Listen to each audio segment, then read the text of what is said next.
महाभारत सभी समय का सबसे महान महाकाव्य।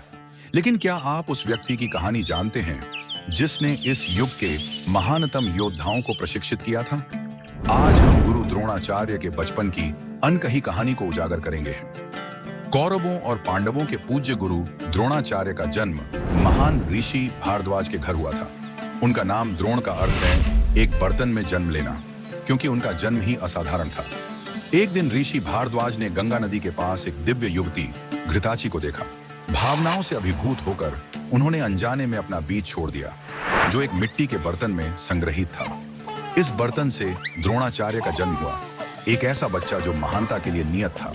जैसे जैसे वह बड़ा हुआ, द्रोण ने महान ऋषि और योद्धा परशुराम के बारे में सुना, जो योग्य छात्रों को दिव्य हथियार देने के लिए जाने जाते थे। सर्वोच्च ज्ञान प्राप्त करने के लिए उत्सुक द्रोण सीखने के लिए परशुराम के पास पहुंचे। लेकिन जब तक द्रोण पहुंचे, परशुराम ने पहले ही अपने सभी हथियार दे दिए थे। हालांकि वह अभी भी अपना ज्ञान देने के लिए तैयार था।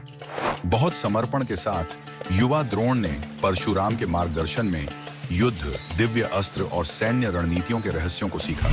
युवावस्था के दौरान द्रोण पंचाल के राजकुमार द्रुपद के करीबी दोस्त बन गए। उन्होंने एक साथ अध्ययन किया और ज्ञान और शक्ति के साथ दुनिया पर राज करने के सपने साझा किए। अपने मासूम बचपन में द्रुपद ने द्रोण से वादा भी किया था कि जब वह राजा बनेंगे तो वह अपना राज्य उनके साथ बांटेंगे। लेकिन भाग्य को कुछ और ही मंजूर था। अपने बेजोड़ ज्ञान और कौशल के बावजूद द्रोण खुद को गरीबी से जूझते हुए पाते थे।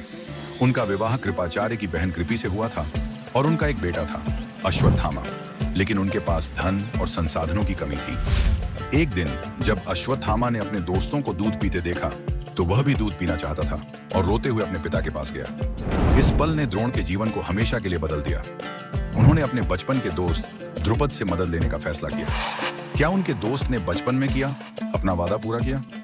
मेरे दोस्तों, यह एक कहानी है जिसे हम फिर कभी बताएंगे। यह द्रोणाचार्य की बचपन की अनकही कहानी थी। एक युवा बालक जो एक दिव्य पात्र से पैदा हुआ था, सबसे शक्तिशाली योद्धाओं द्वारा प्रशिक्षित था और फिर भी जीवन में संघर्ष करता रहा। आगे क्या हुआ, इस पौराणिक कथा के अगले भाग के लिए बने रहें। अगर आपको यह कहानी पसंद आई है तो भारतीय इतिहास और पौराणिक कथाओं से जुड़ी और भी अद्भुत कहानियों के लिए द हिंदुस्तान विजडम को लाइक, शेयर और सब्सक्राइब करना न भूलें।